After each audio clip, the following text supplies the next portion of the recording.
All right, so here I am, back on my trekking teacher page and making an introduction video because I will be leaving for Colombia in 3 days. And I'm going to trek, it's called the Sierra Nevada Santa Marta, and it is in Santa Marta, Colombia. It's actually the highest coastal mountain range in the world, and its highest point is actually only 607 feet lower than Kilimanjaro, which Kilimanjaro is the highest point that I've ever been as far as elevation. So I don't think that we are going for a summit of the highest point, but actually that's one of those questions that I have not asked because at this point I've already committed to it, and so it doesn't really matter. If that's what's happening, then that's what I'm doing, and if not, then I'll probably be relieved about that. This one is a little bit different than any of the other ones that I've done for a couple reasons. Number one, it is a jungle hike, so it is going through that area, in that area of the world in South America. It's a lot of jungles, so even though it's mountainous, it's jungles, and we'll also be interacting a lot with the indigenous people of that area.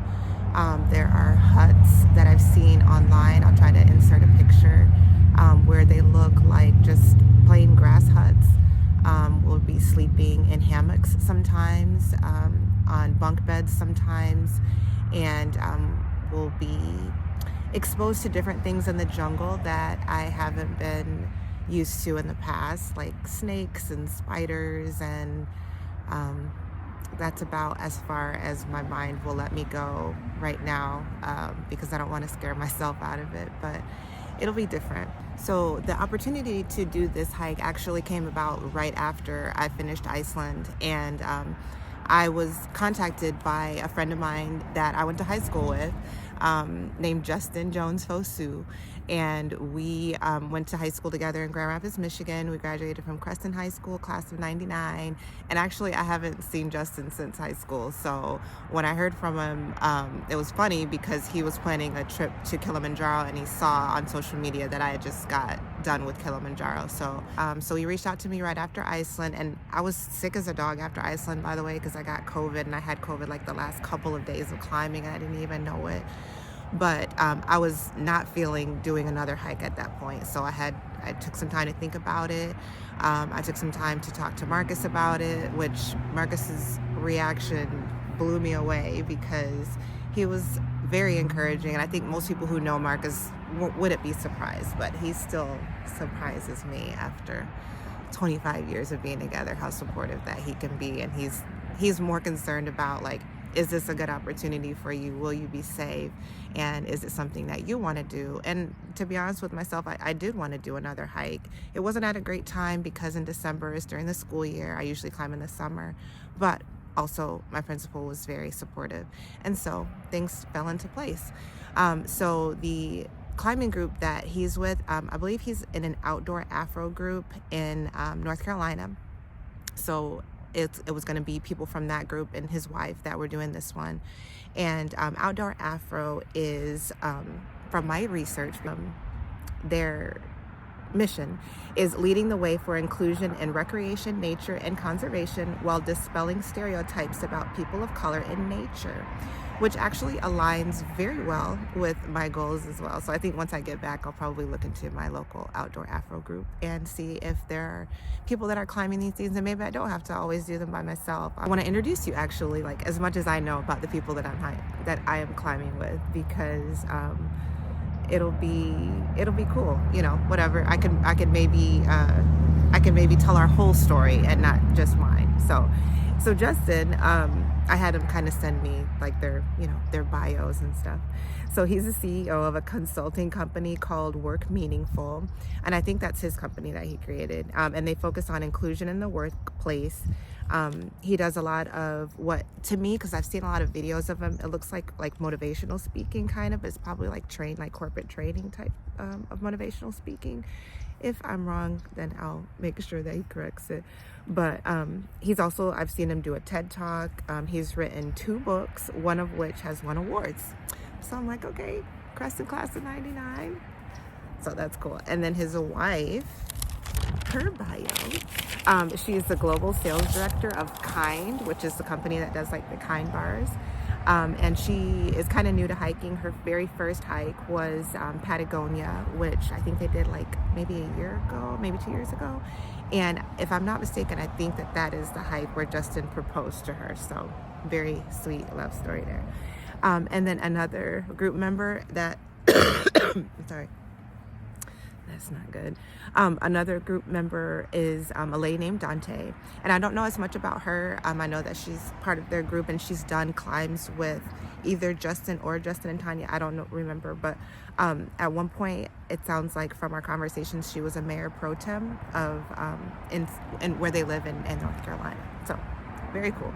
Right. So I'm with a group of very high achieving people. One thing that I sometimes notice about myself, and I feel like maybe other teachers can relate sometimes, is that when you're around a group of people that are very high achieving in their careers, I tend to sometimes shrink a little bit as far as like not knowing if I can contribute as much to the conversation, I guess.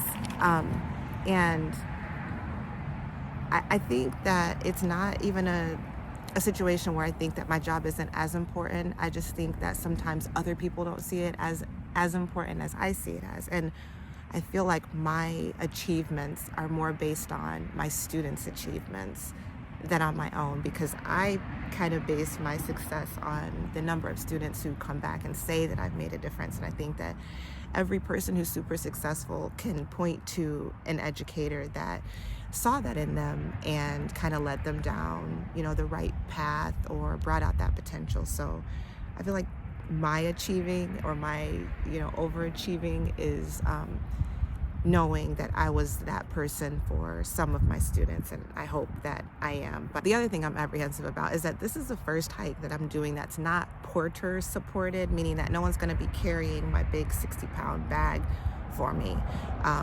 All of my other ones have had luggage transport, and it's either a person or a mule, sometimes a car. Like in the Alps, it was, since we were staying at hotels, it was being transported by a van while we walked and hiked through the mountains. But this one is not like that. All of my luggage will be on my back, and I have a bad back. Like, I have a really, really bad back, and it doesn't take much for my back to go out of alignment and start causing a whole lot of problems. And these problems have put me like to where I couldn't really move well for weeks. And sometimes like for months, I won't walk normally.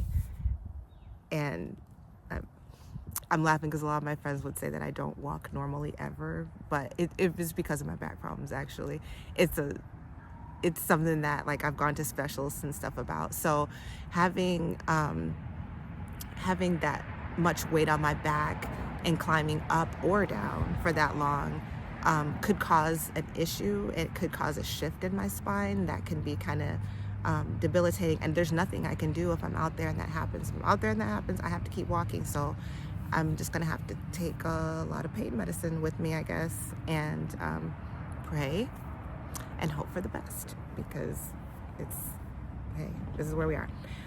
So that's what I'm nervous about. I'm always going to find something to be nervous about, though. So we'll see how it goes. So I think that's about it.